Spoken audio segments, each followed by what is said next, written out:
sua Bíblia no Evangelho do Senhor Jesus Cristo, escrito por Mateus, capítulo 17. Mateus, capítulo 17.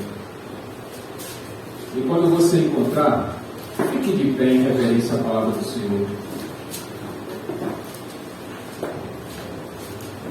17. Do verso 1 até o verso 8.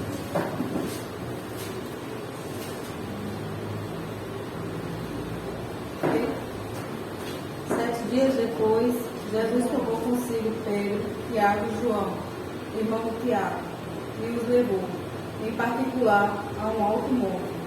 Ali ele foi transfigurado diante deles. Sua face brilhou como o sol, e suas roupas se tornaram brancas como a luz. Naquele mesmo momento, apareceram diante dele Moisés e Elias conversando com Jesus. Então Pedro disse a Jesus: Senhor, é bom que estarmos aqui. Se quiseres, farei 3 tendas, uma para ti, uma para Moisés e outra para Elias. Enquanto ele ainda estava falando, uma nuvem resplandecente os envolveu, e dela saiu uma voz que dizia: Este é o meu filho amado de quem me agrada, ouçam-me. Ouvindo isso, os discípulos prostraram-se com o rosto em terra e ficaram aterrorizados. Mas Jesus se aproximou, tocou neles e disse: Levantem-se, não tenha medo. E erguendo eles os olhos, não viram mais ninguém a não ser Jesus. É 8. Senhor Deus, mais uma vez te agradecemos pela leitura da tua palavra. E que teu Santo Espírito fale profundamente aos nossos corações nessa noite, Pai. Para que não saiamos da mesma forma como nós entramos aqui hoje, ó Deus. Por isso, desta forma, nós te agradecemos em nome de Jesus. Amém. Podem sentar, meus irmãos. Essa é uma das passagens certamente mais conhecidas dos evangelhos, conhecidas por praticamente todos.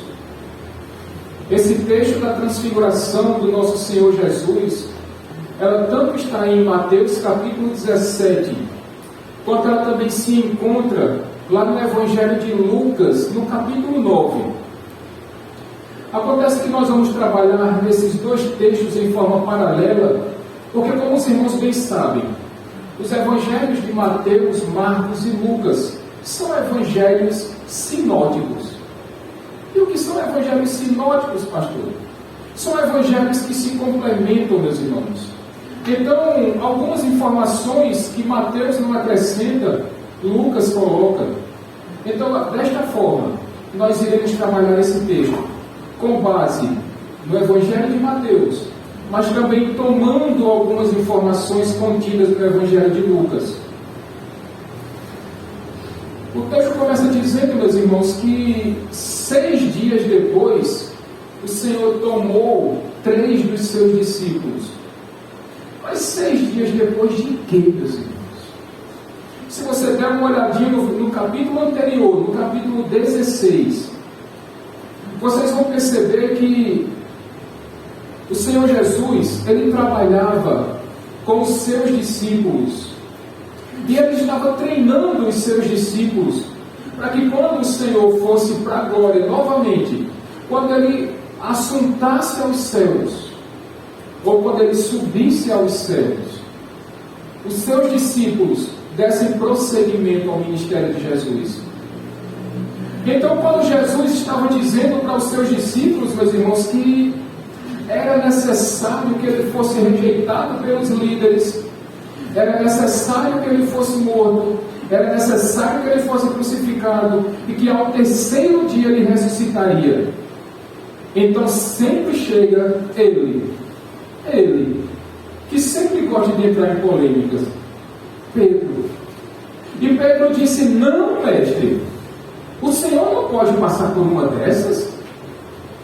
E Jesus disse aquela fala clássica que todo mundo lembra: para trás de mim, Satanás, porque tu não conheces das coisas do alto, mas apenas das coisas do mundo, da terra. Depois desse momento, Jesus, falando para aqueles discípulos, ele disse: aquele que quer ser o meu discípulo, é preciso que ele tome a sua cruz, negue-se a si mesmo e me siga.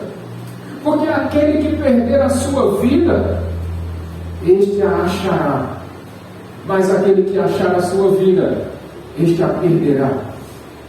E foi depois destas falas, depois destas palavras, que 6 dias depois, é interessante que Lucas vai dizer que aproximadamente 8 dias. Isso é para que os irmãos entendam que não são cópias, mas que são histórias contadas por pessoas diferentes. A mesma história, contada por pessoas diferentes. Mas como nós estamos numa precisão aqui, Mateus vai dizer que foram 6 dias.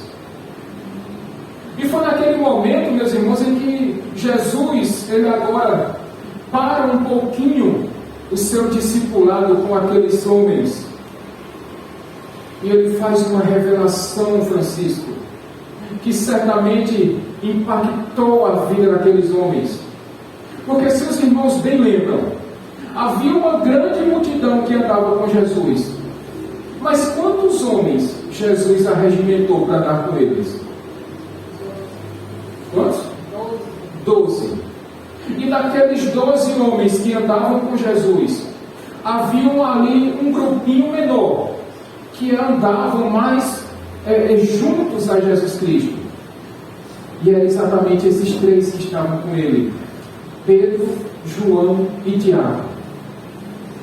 E foi a esses 3, meus irmãos, que Jesus mostrou, ele deu uma pequena amostra grátis e mandoria de como seria a revelação do Messias, do Cristo de Deus.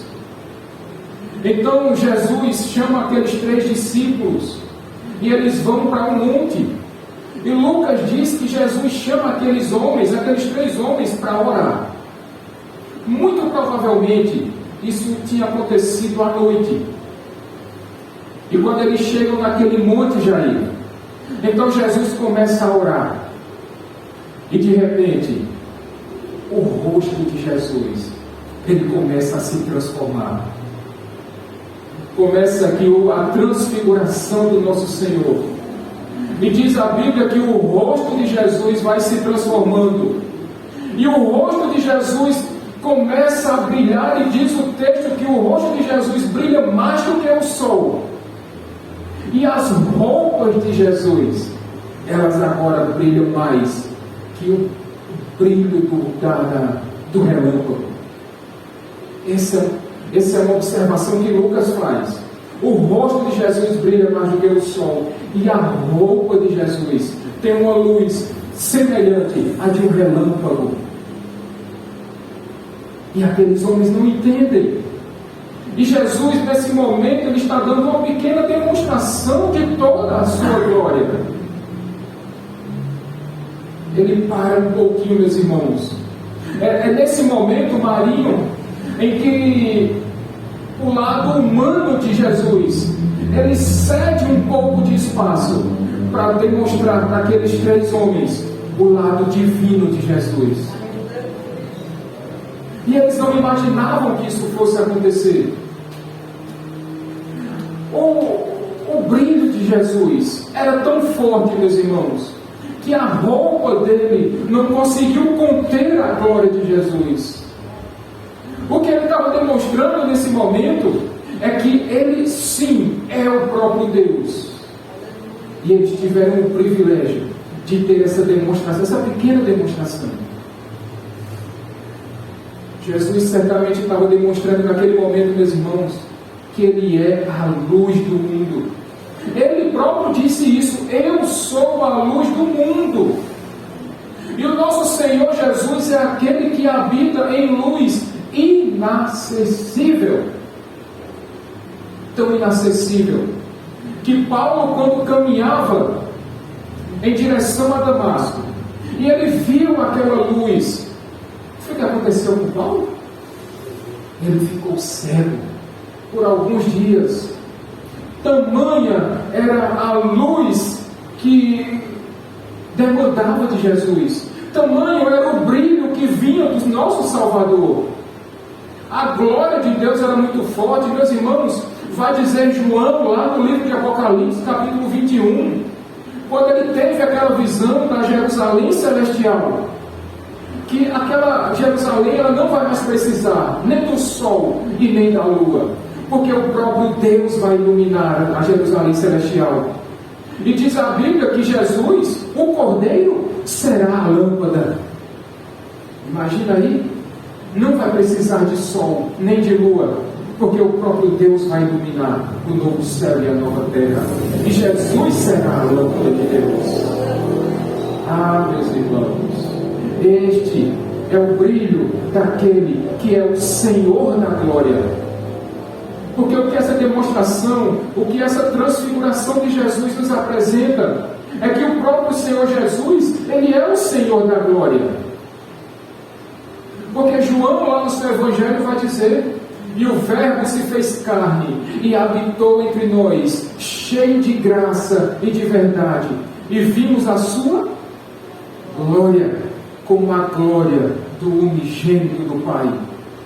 O Senhor Jesus, o nosso Senhor, o seu Salvador, Ele é o Senhor da glória.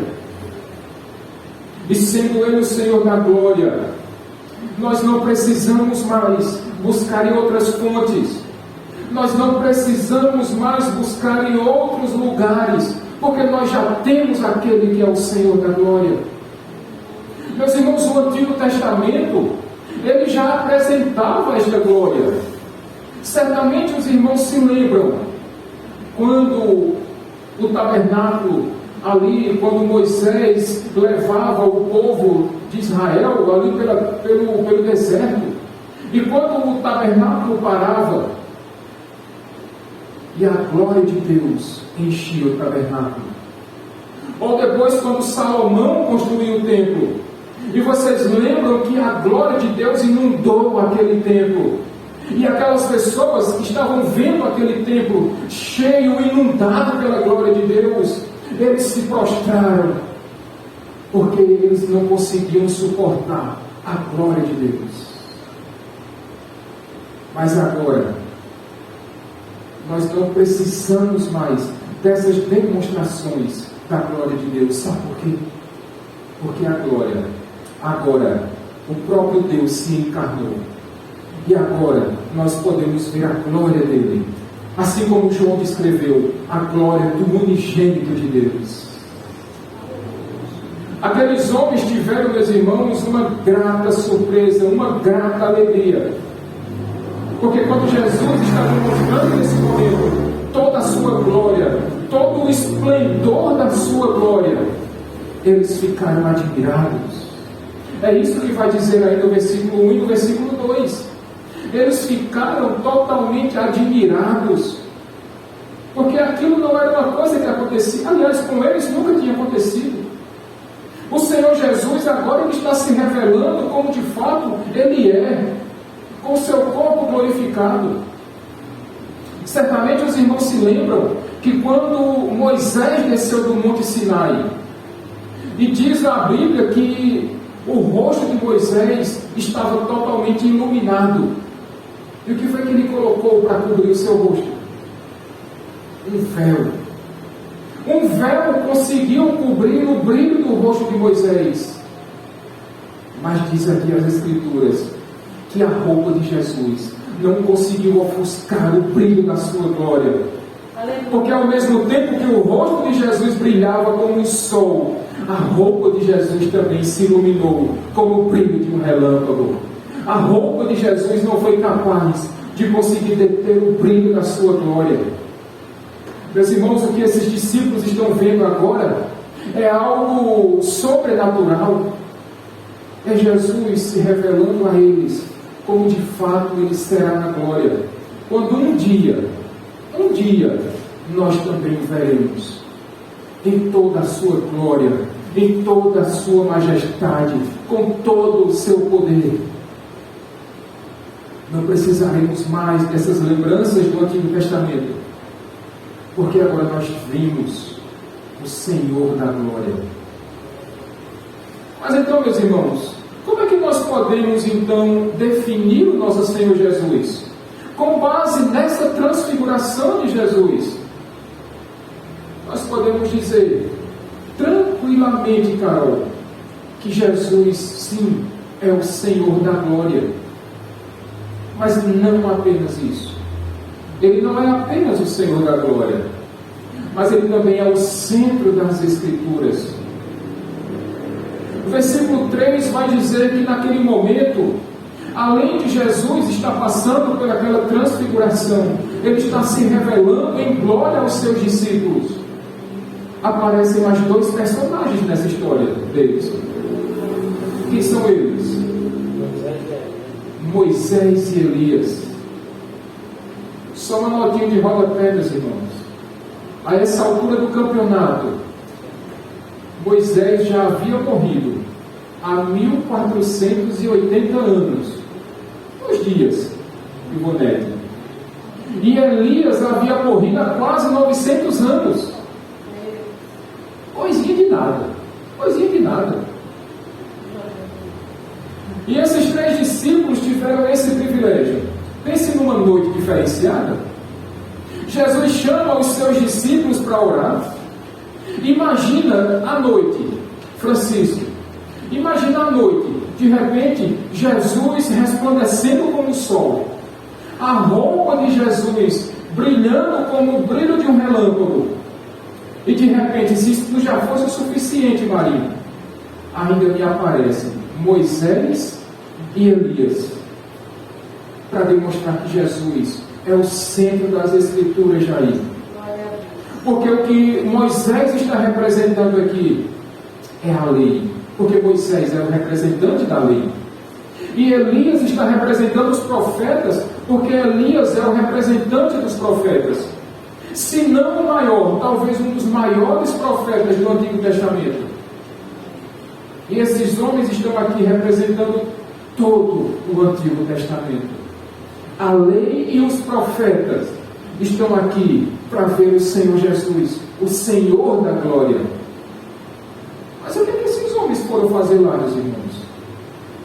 Haja vista que esses homens estavam glorificados no céu. É o que Lucas vai dizer lá no capítulo 9. Lucas vai dizer, meus irmãos, que Moisés e Elias foram falar com Jesus acerca da sua morte e da sua ressurreição de Jerusalém. Daqueles instantes que estavam próximos, daqueles acontecimentos que viriam em pouco tempo. Deus estava dando o privilégio de Moisés e de Elias saírem da glória por pouco tempo, um breve tempo, e voltarem para ver aquele que é o Senhor de todas as coisas. Deus estava dando o privilégio a eles, meus irmãos. E a mensagem que esses 2 homens estão passando para a gente é que a lei representada por Moisés e os profetas representados por Elias, todos eles apontam para Jesus Cristo no Antigo Testamento. Todos os 39 livros do Antigo Testamento apontam para Jesus. De Gênesis a Malaquias, todos eles apontam para Jesus. A lei, os 5 livros da lei apontam para Jesus. Nós vimos isso domingo passado, quando Jonas, quando fica 3 dias e 3 noites no ventre da baleia, ele aponta para Jesus Cristo, que também passou 3 dias para ressuscitar. Mas não apenas isso, meus irmãos, o Novo Testamento também aponta para Jesus. Os apóstolos apontam para Jesus. Nós podemos dizer tranquilamente que os 66 livros da Bíblia, eles apontam diretamente para Jesus Cristo. Todos eles vêm dizer que o nosso Senhor Jesus é o centro das Escrituras, que tudo converge para Jesus Cristo. Tudo o que a lei dizia, tudo o que os profetas disseram, tudo o que os apóstolos pregaram, tudo isso converge para Jesus Cristo. A cruz é o centro da mensagem de Jesus Cristo. Meus irmãos, foi naquela cruz que Jesus fez a sua obra redentiva, para que o seu e o meu pecado fossem perdoados, para que a sua dívida, a minha dívida, para que o perdão que foi derramado sobre você fosse plenamente executado, porque essa foi a obra redentiva de Jesus Cristo. Percebam, meus irmãos, que o nosso Senhor Jesus, Ele não é apenas o Senhor da glória, mas Ele também é o centro de todas as Escrituras. Tudo aponta para Ele. A cruz de Jesus é o centro de toda essa história, porque no final das contas, tudo vai ali convergir para aquela cruz, que era para ser sua, que era para ser minha, mas que Jesus, por amor, por obediência ao Pai, Ele tomou o seu e o meu lugar. Interessante como Hebreus vai dizer no capítulo 1, que Deus antes falava de várias formas, várias coisas, mas que nos últimos dias Ele fala através de quem? Do seu Filho Jesus, que é o resplendor da sua glória. Ele é o resplendor da glória de Deus.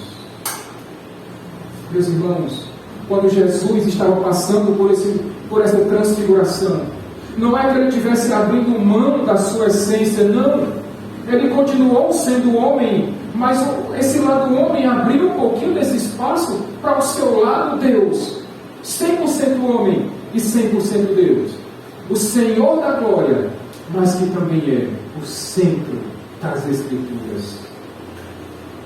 E não para por aí, meus irmãos, porque no versículo 4 nós vamos ver também que Jesus, Ele é o auge da revelação de Deus.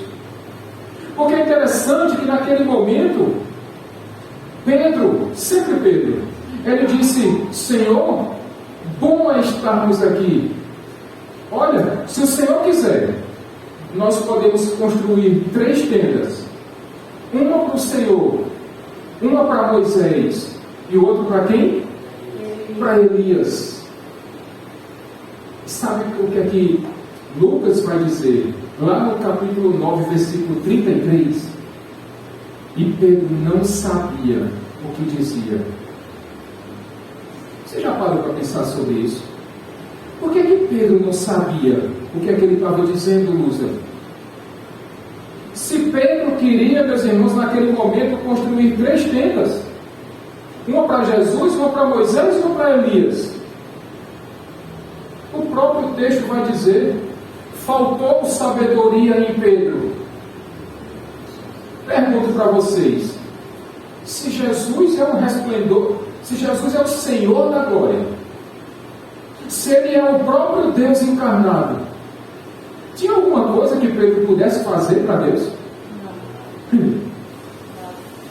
Sendo que Moisés e Elias estavam ali por poucos instantes glorificados, seriam esses 2 homens maiores do que Jesus?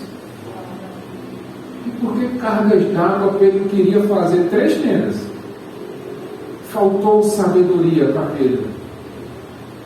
Ele estava diante, meus irmãos, do Deus glorificado ali, do Deus que estava revelando uma pequena amostra de toda a sua glória, e queria Pedro fazer alguma coisa para Deus. O que Pedro deveria ter feito naquele momento, simplesmente, era se recolher à sua insignificância, se prostrar ali em terra e pronto, acabou-se. Não precisava fazer mais nada. Bastava que ele se prostrasse ali e pronto. Mas não. Quis construir 3 tendas. Uma para Jesus, para Moisés e para Elias. E foi exatamente nesse instante, meus irmãos, que apareceu ali uma fumaça espessa, uma fumaça grossa, uma nuvem que desceu. E daquela nuvem apareceu uma voz que disse o quê? Este é o meu Filho amado, em quem me agrado. Ouçam a Ele. Certamente vocês já ouviram essa frase antes. Quando Jesus estava sendo batizado ali no Rio Jordão, Do céu veio uma voz que dizia a mesma coisa, só que agora tem um acréscimo de uma dorinha. Antes, Deus disse para: este é o meu filho amado em quem me agrado. Mas agora ele complementa dizendo: ouçam a ele. Ouçam a ele. Pense no carozinho que Deus passou em Pedro. Agora pense na situação também, meus irmãos, que naquela nuvem não se podia ver nada. De um lado para o outro. Alguém aqui já enfrentou uma neblina forte? Já?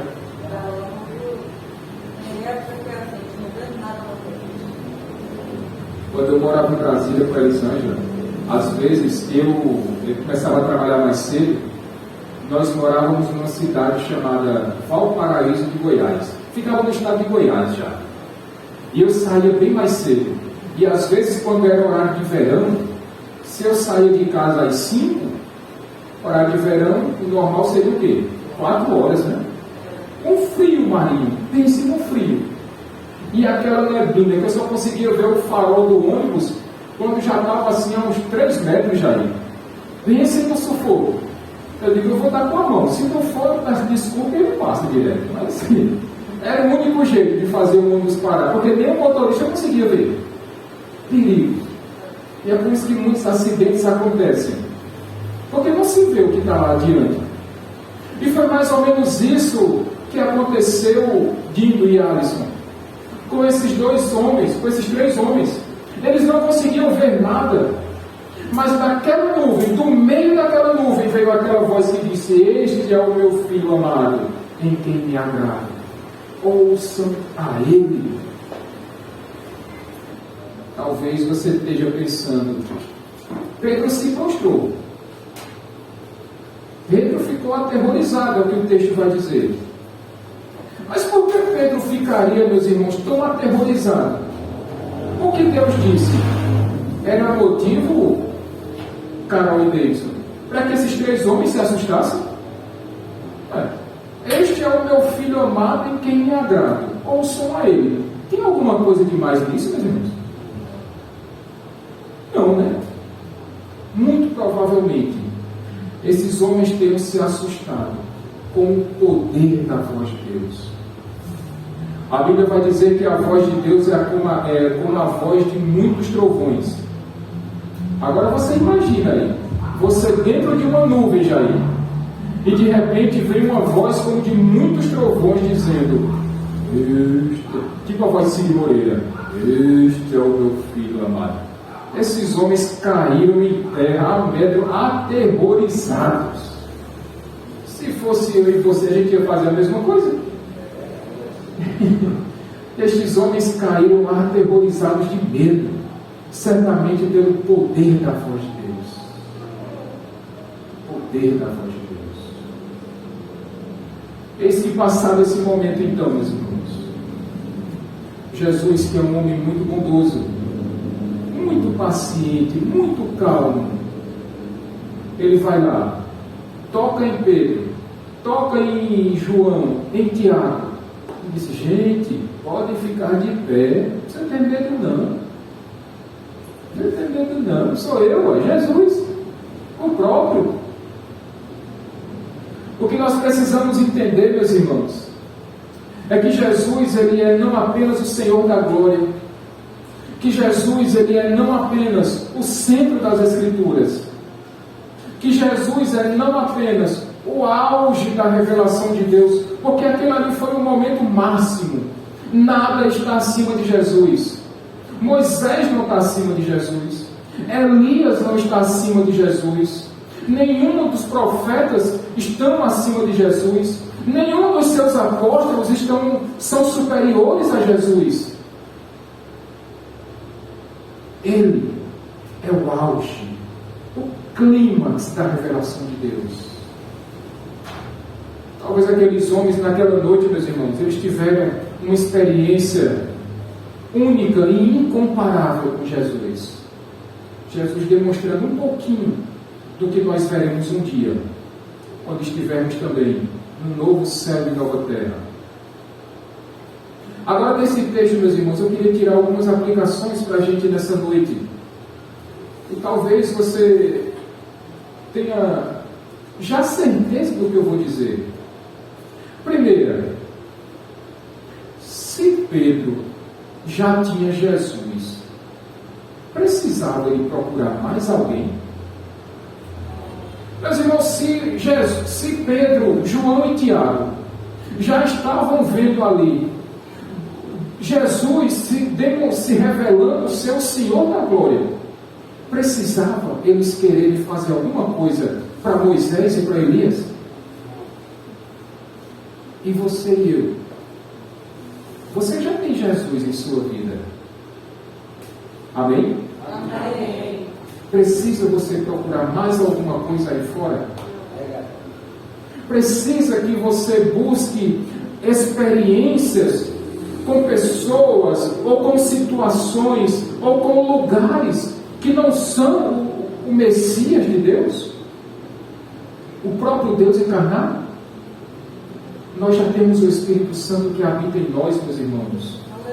Por isso nós não precisamos buscar respostas aí pelo mundo, porque tudo que nós precisamos saber já foi revelado, já está aí na sua Bíblia, está na sua mão. Nós não precisamos de mais nenhuma nova revelação, porque tudo o que nós precisamos saber já está aí na Bíblia, que é o nosso livro de fé e prática. Não precisamos mais nada, meus irmãos. Por isso, se você já encontrou as suas respostas, tudo o que você precisava, dê glória a Deus por isso. Porque Jesus já se revelou a você. Mas não para por aí.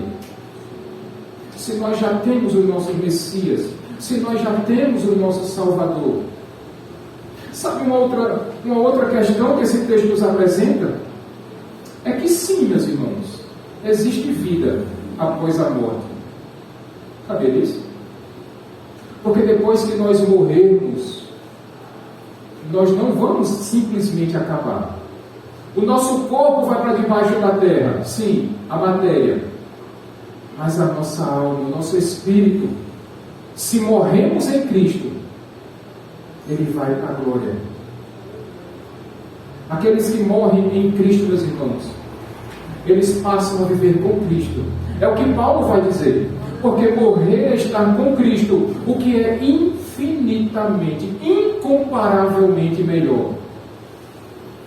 Moisés e Elias estavam desfrutando da presença do Deus encarnado, do Deus glorificado.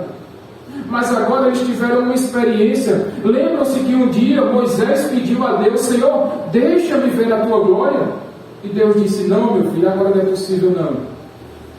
Mas agora, na transfiguração de Jesus, Deus deu o privilégio de ser visto por Moisés. Porque quando Jesus está tendo o seu rosto transfigurado, transformado, brilhando mais do que o sol, ele está demonstrando a sua real identidade. Ele é o próprio Deus. E Moisés teve esse privilégio de ver o rosto de Deus em Cristo Jesus. Sim, meus irmãos, existe vida após a morte. Se morremos em Cristo, o nosso espírito vai viver com Cristo. E nesse lugar é muito melhor do que nós estamos. Há uma última aplicação que eu queria fazer nessa noite. Talvez simples. Nós sabemos, meus irmãos, que existem orações que nós fazemos que às vezes nós achamos que não temos resposta momentânea. Mas tem pedidos que nós fazemos que só serão respondidos quando estivermos na glória. Mas pastor, vai demorar tanto. Ou não, né? Vai que o seu número é o 179 e de repente lá em cima fala bingo, 179. Lá vai você. E aí todas as suas respostas serão atendidas. Tudo aquilo que você pediu e ainda não foi ouvido, talvez porque não seja o momento certo para que a sua oração seja atendida. Fique tranquilo. Porque não fica um justo sem resposta. Se não for atendido aqui, Ivonete, vai ser atendido no céu. Por isso fiquemos tranquilos, meus irmãos. Deus vai responder a sua oração. Não sabemos se aqui de forma imediata, mas que nem que seja na glória, Ele vai responder. Isso Ele vai. Isso Ele vai. Vamos ficar de pé, meus irmãos.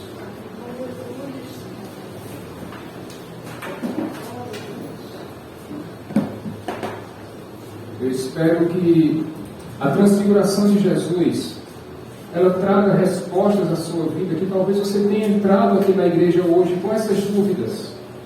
Mas eu espero que a palavra de Deus, ela responda. Que o Espírito Santo venha a confortar e a consolar o seu coração. E fique tranquilo, porque o Senhor da glória, que é o centro das Escrituras, que Ele é o auge da revelação de Deus, Ele prometeu que quando Ele fosse para a glória, que quando Ele subisse ao seu trono, Ele mandaria um conselheiro, e é o Espírito Santo, que habita em você e que habita em mim. Por isso, quando você estiver na dúvida, faltando esperanças, recorra a Deus. Peça que o Espírito Santo traga de volta essa esperança, essa alegria, esse ânimo, esse vigor que talvez tenha faltado na sua vida. E certamente, se for da vontade de Deus, Ele atenderá o desejo do seu coração. Feche seus olhos nesse momento. Pai querido e santo, te agradecemos, porque a tua palavra nunca volta vazia, Deus.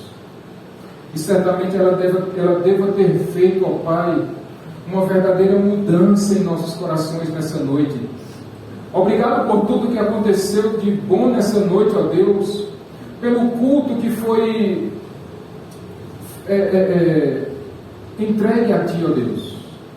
Obrigado pela palavra que foi lida, pela exposição da Tua palavra, e que nós saiamos daqui da Tua casa hoje, Pai, impactados, tanto quanto aqueles 3 homens saíram daquele Monte Santo, ó Deus. Que nós entendamos que o nosso Redentor vive e reina e reinará para todo sempre. E um dia nós nos encontraremos com Ele, ó Pai. E esse será um motivo de grande alegria para nós.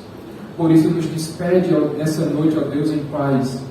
Que o Senhor possa nos levar para casa protegidos pela Tua mão forte e poderosa, ó Deus. E domingo, em nome de Jesus, que o Senhor traga cada um dessa igreja, Pai, com um coração cheio de alegria, cheio de vontade de Te servir, de Te adorar e de bendizer o Teu santo nome. Por isso te agradecemos. No nome santo e precioso de Jesus. Amém. Uma boa noite a todos, meus irmãos. Que Deus os abençoe, rica e abundante.